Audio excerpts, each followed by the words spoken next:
Buonasera, bentrovati a TG Sicilia, vediamo insieme le principali notizie. La strage dei migranti ragazzini a Marinella di Selinunte, 5 i morti accertati, tutti giovanissimi, ma ci sono anche 20 dispersi. Il barcone partito dalla Tunisia si è rovesciato a pochi metri dalla riva, 35 rifugiati fermati. Drammatici i racconti di un sopravvissuto e dei testimoni a riva. Luoghi di detenzione inumana. A Pozzallo la protesta contro i centri di permanenza dei migranti, CGIL e società civile contro le politiche migratorie del governo.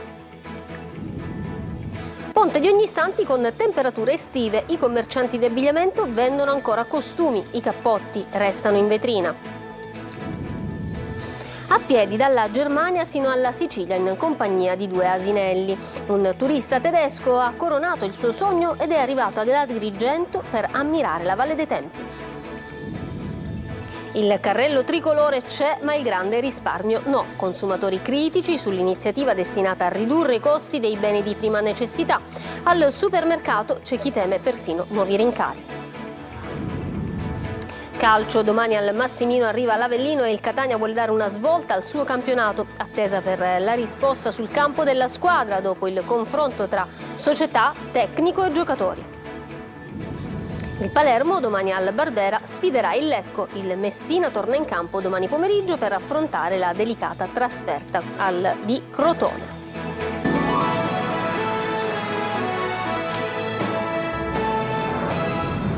Bentrovati. Cresce di ora in ora la proporzione dell'ennesima tragedia di migranti morti in mare, questa volta al largo delle coste di Selinunte. 5 morti accertati, 20 ancora dispersi, ma la conta potrebbe essere destinata a salire. Laura Spanò.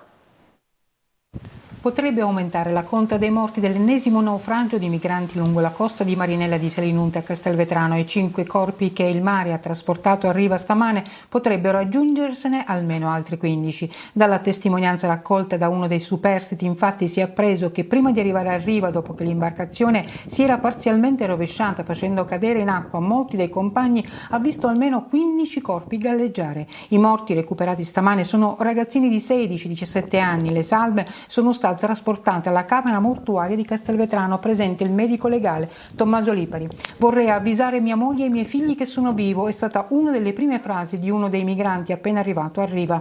Tra le altre testimonianze anche quella di un quindicenne che grazie ad alcune persone è riuscito nella notte ad avvisare il padre che era sopravvissuto allo sbarco. Il ragazzino avrebbe raccontato che addirittura uno scafista con l'imbarcazione sarebbe andato addosso ai compagni finiti in mare per più minorenni. Un altro superstite ha camminato per 2 chilometri prima di raggiungere un ristorante di Marinella di Selinunte. Qui ha raccontato al titolare quanto era avvenuto in mare. Giuseppe Rizzuto, gestore del ristorante sul mare La Pineta, ha raccolto la testimonianza del giovane e nel frattempo ha allertato le forze dell'ordine. Rizzuto, a chi si è fermato e non è scappato, ha dato anche da mangiare. A bordo del vecchio peschereccio partito giovedì mattina alle 4 da Madia in Tunisia, che poi si è arenato nei pressi della foce del fiume Belice, c'erano una 60ina di persone, tra cui anche 2 ragazze. Fino a questo momento sono 35 i migranti fermati dalle forze dell'ordine. All'appello ne mancano una ventina. Gli agenti della polizia scientifica sono saliti a bordo dell'imbarcazione tunisina naufragata per recuperare il timone. Col supporto dei vigili del fuoco nelle cabine di comando hanno tranciato il timone e lo hanno posto sotto sequestro per i rilievi alla ricerca di eventuali impronte digitali di chi conduceva la barca. Stamattina i vigili del fuoco avevano trovato all'interno del natante 5 bidoni pieni di nafta e una bombola del gas. Da stamane poi il tratto di mare dove potrebbe essere avvenuto il naufragio viene battuto da motovedette della Guardia Costiera e della Guardia di Finanza. Difficile però poter pensare di trovare dei superstiti viste le avverse condizioni del mare e visto che le temperature sono calate notevolmente. Altri 121 migranti sono sbarcati a Lampedusa dopo che le motovedette della Guardia di Finanza hanno soccorso i 2 barconi, entrambi partiti dalla Libia, sui quali viaggiavano. Rimaniamo in tema, ma andiamo a Pozzallo, dove c'è stata una manifestazione per chiedere la chiusura dei CPR e nuove diverse politiche sull'immigrazione. A promuoverla la CGIL e numerose associazioni della società civile. Laura Curella. Alcuni migranti hanno potuto lasciare questo centro solo grazie alle decisioni dei giudici che non ne hanno convalidato il trattenimento, mettendo in discussione il decreto Cutro. Mentre sul caso Apostolico e quello di altri colleghi penne un ricorso presentato dal governo, oggi di fronte al CPR di Pozzallo scendono in campo la CGIL e pezzi della società civile per chiedere nuove politiche sull'immigrazione. Rinchiudere decine e decine, centinaia e centinaia di persone in un luogo tra l'altro isolato, questo non soltanto è la negazione dei diritti, ma soprattutto va contro quello che dovrebbe essere la nuova politica dell'immigrazione, in cui non c'è soltanto l'accoglienza, ma dovrebbe puntare sempre di più verso una politica di integrazione, perché senza una politica di integrazione difficilmente si può dare una risposta dignitosa a un fenomeno che ormai è un fenomeno epocale. Sono strutture detentive a tutti gli effetti e non hanno neanche le garanzie come avviene ad esempio nelle carceri, non c'è un magistrato di sorveglianza, non c'è una possibilità di ribadire i diritti che la Costituzione garantisce. Quindi quello che noi diciamo è superare questo modello, lavorare per un'accoglienza che tenga conto delle condizioni delle persone e soprattutto eliminare i CPR dal nostro ordinamento. Il comizio si è svolto davanti alla struttura contestata nel cuore della zona industriale di Pozzallo, dalla quale in parecchi hanno seguito l'intera manifestazione separati da barriere e filo spinato. I CPR sono dei non luoghi in cui esistono delle cose terribili che vengono spesso nascoste, quindi siamo qui per chiedere che i CPR in Italia vengano chiusi e che il CPR davanti al mare di Pozzallo non arrivi al suo fine. I manifestanti hanno lanciato un applauso di incoraggiamento verso il CPR per ribadire la tutela dei diritti universali in linea con la Costituzione italiana. Intanto è una estate infinita quella che stiamo vivendo, così i commercianti di abbigliamento lamentano perdite consistenti. C'è chi chiede lo spostamento dei saldi invernali a febbraio. Intanto anche in questo ponte di Ognissanti si vendono più costumi che cappotti. Tonino De Mana. Per noi è una calamità a tutti gli effetti, cioè da paragonare alle calamità subite, non lo so, nell'ambito dell'agricoltura. Non è di certo di buon umore questo commerciante di abbigliamento che, come altri colleghi, lamenta perdite anche del 50%. Tutta colpa di un'estate prolungata che ovviamente non invoglia ad acquistare capi invernali, nella fattispecie giubbotti e cappotti. No, non entro, c'è troppo caldo ancora. Fino a gennaio possiamo aspettare per me. Ma ti viene voglia di andare al negozio a provarti un giubbotto? No, perché in questo momento sto una crema.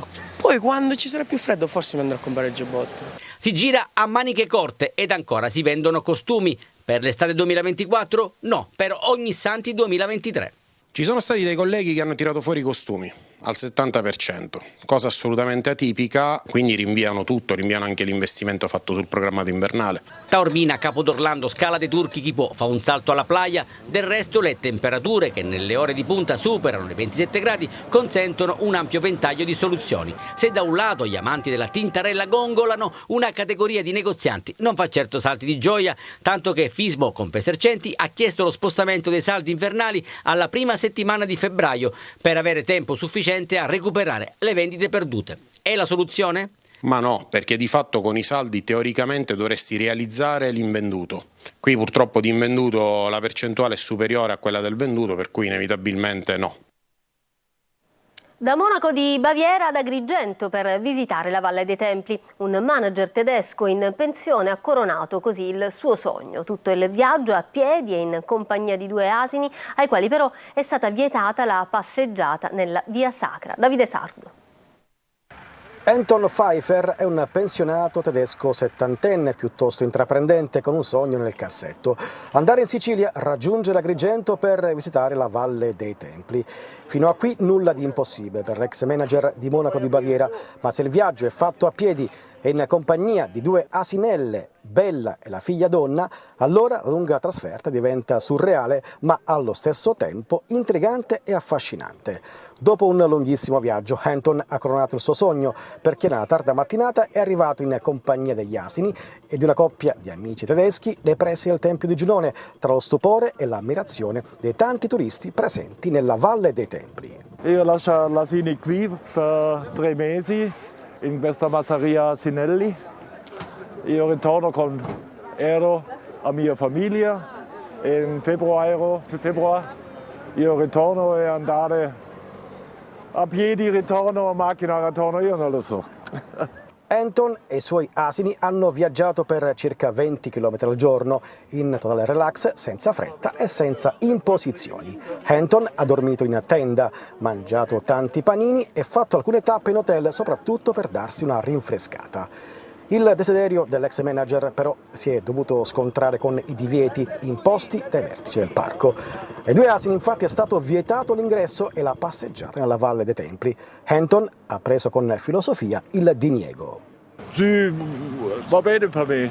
Io lascio qui in un albero per 1 o 2 ore, andare con i miei amici a Templi e ritorno e va bene. Il simpatico avventuriero ha dunque sistemato gli asini nel posteggio riservato alle auto e ai camper, pagato il biglietto d'ingresso e ammirato da vicino la Valle dei Templi.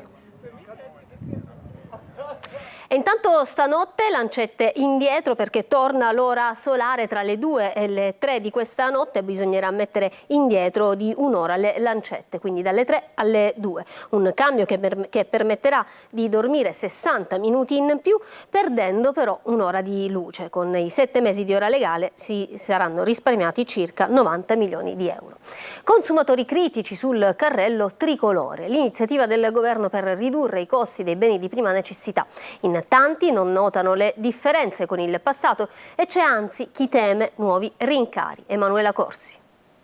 Prodotti ribassati e prezzi bloccati dall'1 ottobre al 31 dicembre. Il governo ha lanciato il trimestre anti-inflazione, un'iniziativa per aiutare famiglie e consumatori contro i pesanti rincari degli ultimi 12 mesi. A distanza di quasi un mese sono ancora in tanti però a non essersi accorti della differenza col passato. Tu non hai visto sconti? No, non ho visto. Non lo sai cos'è il carrello tricolore? No, sono sincero. Bene o male qualcosa sì c'è di scontato, ma non tanta differenza rispetto a quello che dicevano assolutamente e che dicono. L'esecutivo ha siglato accordi con diversi supermercati e catene di distribuzione per ridurre i costi dei beni di prima necessità. Questo permette al consumatore di scegliere l'attività aderente e fare la spesa selezionando i prodotti contrassegnati dal simbolo di un carrello tricolore. Ma ancora tanti confondono le offerte interne al supermercato con l'iniziativa governativa. Qui vediamo tutta una serie di prodotti scontati e qui c'è il simbolo appunto del trimestre anti-inflazione. A fianco ci sono le offerte del supermercato che invece sono un'altra cosa. Per alcuni il risparmio è inferiore alle aspettative e c'è già chi teme per il futuro. Io non ho visto niente, però comunque ho visto che è poco, a livello di 10-15 centesimi. Ma a me mi pare una presa in giro, gli dico la verità, che ci posso fare? Perché dopo 3 mesi queste tornano a essere peggio di prima. Per risparmiare sulla spesa c'è chi si affida al buon vecchio metodo di confrontare le offerte sui volantini e recarsi là dove il prodotto è più conveniente. Un imprenditore giapponese ha scelto Palermo per festeggiare il compleanno e pensate, ha affittato per intero i 2 alberghi di Villa Igea e delle Palme. L'arrivo di Karao Nakayama, si dovrebbe pronunciare così, è atteso per la prossima settimana. Sono previsti 1400 ospiti fra il 3 e il 6 novembre. Cambiamo argomento, un rescue umani in fondo ad una diga nel Palermitano. Si tratta di Salvatore Mulè, un allevatore di cui si erano perse le tracce 17 anni fa. È un caso di lupara bianca. Marco Gullà.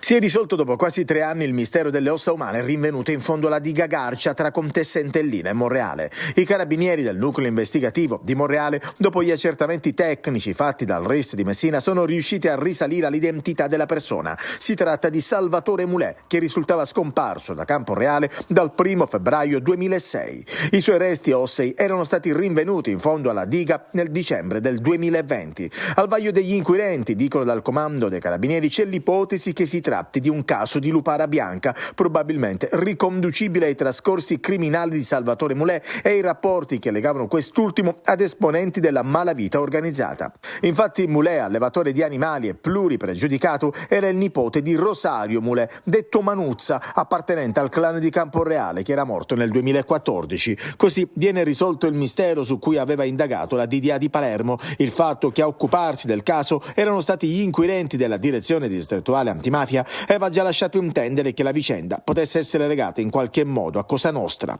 sospetti che adesso trovano conferma.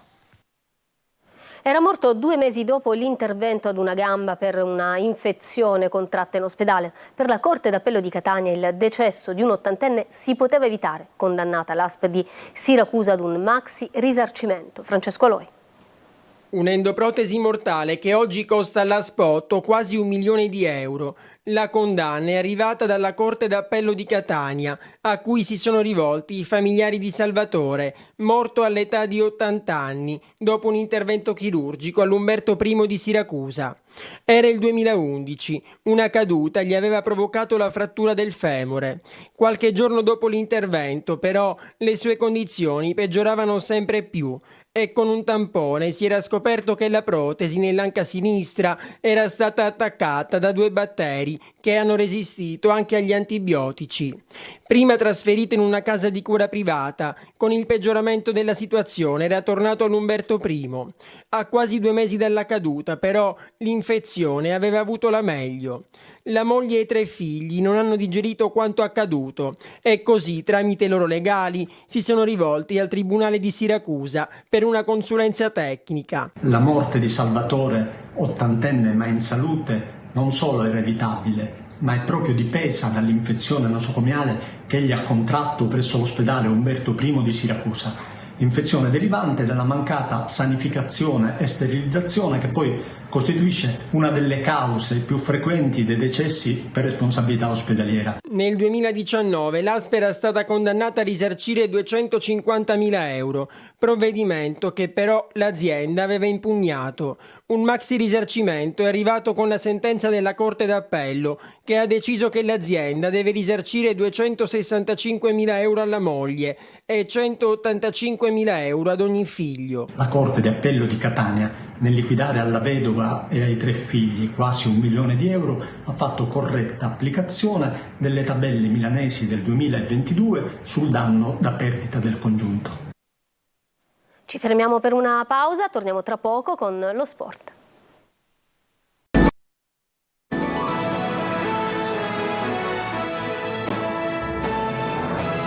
Ritorniamo in studio con lo sport, il calcio, perché domani al Massimino arriva l'Avellino e il Catania vuole dare una svolta al suo campionato, attesa per la risposta sul campo della squadra dopo il confronto tra società, tecnico e giocatori. Francesco Triolo.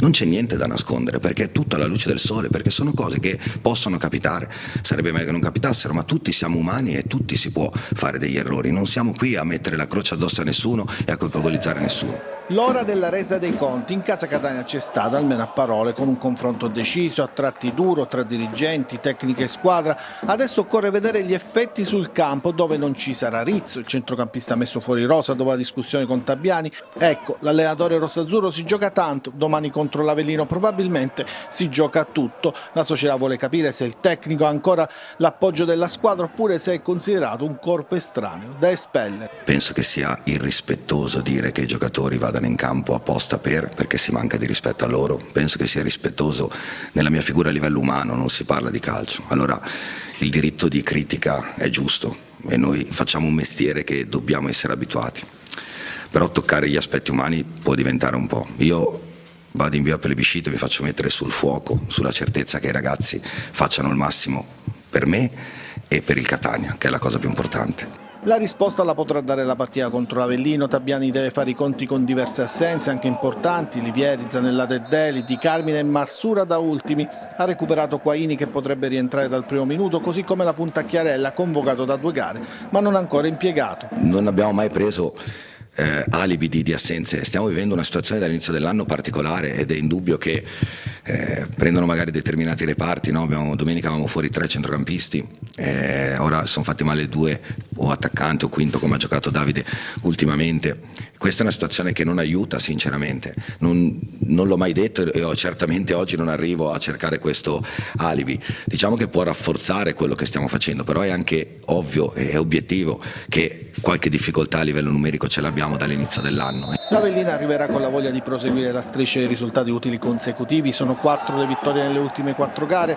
Saranno ancora out Cionek, Patierno e Tito, rientrano Falbo e l'ex Dall'Oglio. Per Casarini si deciderà solo in prossimità della gara. Una gara che avrà il palcoscenico nazionale Rai 2 che la trasmetterà in diretta. Al Massimino non ci saranno i tifosi dell'Avellino a cui è stata vietata la trasferta. E niente tifosi del Catania per la trasferta di Brindisi. Il provvedimento era nell'aria, visto che il Comitato per la sicurezza delle manifestazioni sportive aveva bloccato la vendita dei tagliandi riservati al settore ospiti. La gara con i pugliesi si giocherà l'1 novembre e non vedrà quindi la presenza sugli spalti di sostenitori di fede rossazzurra. Andiamo al Palermo, vigilia di match per il Palermo che domani al Barbera alle 16:15 sfiderà il Lecco. Tanti dubbi per il tecnico rosanero Eugenio Corini. Marco Gullà. Il pareggio rimediato al 104esimo con lo Spezia ha caricato ulteriormente l'ambiente e il Palermo che domani al Barbera contro il Lecco vuole tornare alla vittoria.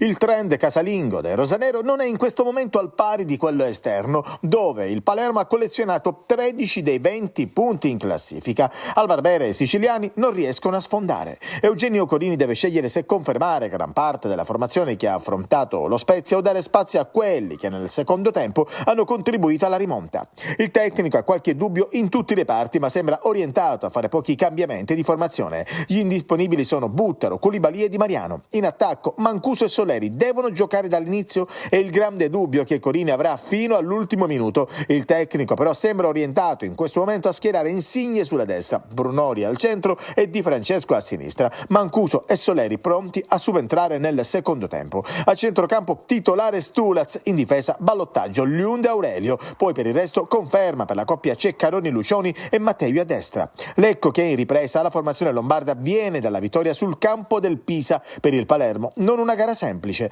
Domani fischio d'inizio alle 16:15. Trasferta complicata per il Messina, impegnato domani pomeriggio contro il Crotone, assenze importanti tra i giallorossi reduci dalla sconfitta di giovedì scorso con il Brindisi. Ce ne parla Sergio Colosi. Turnover per necessità, non per scelta. Giacomo Modica per la gara di Crotone cambia interpreti per le assenze degli squalificati Manetta in difesa e Plesce in attacco, uomini chiave di questo Messina. Out anche Tropea, convocati invece Lia, Polito e Firenze, tutti e tre in condizioni fisiche precarie, ma almeno due dovrebbero giocare dall'inizio, seppur ancora in fase di recupero. L'organico giallorosso però richiede straordinari a tutti, dentro Pacciardi e Luciani che hanno più di qualcosa da farsi perdonare. Al Messina servono punti e quello di Crotone non sembra il viaggio ideale per tornare in Sicilia con un risultato positivo e una classifica migliore. Abbiamo l'opportunità di andare a fare la partita e cercare di dare il meglio di noi affinché questa partita venga messa nel dimenticatoio, con la consapevolezza di sapere che incontriamo una grande squadra, quindi, ma ciò non toglie il fatto che questa squadra qua con le grandi squadre si è sempre esaltata. Vediamo, si gioca, si parte da 0-0, vediamo quello che succede. A prescindere da quello che è il risultato, per me conta di più trovare la squadra, trovare una bellissima prestazione e prendere sempre coscienza e consapevolezza magari che quello che abbiamo fatto 2 giorni fa è stata una partita scellerata, che abbiamo sbagliato la partita e che possiamo dire la nostra in questo percorso, in questo campionato, perché ci sono tutti gli strumenti e gli ingredienti per poter fare bene. Calendario terribile. Nelle prossime 6 giornate il Messina affronterà 6 delle prime 8 in classifica. Si comincia a Lezio Scida. Bene, per stasera è tutto. Io vi lascio alla programmazione di Antenna Sicilia e vi auguro una buona serata. Arrivederci.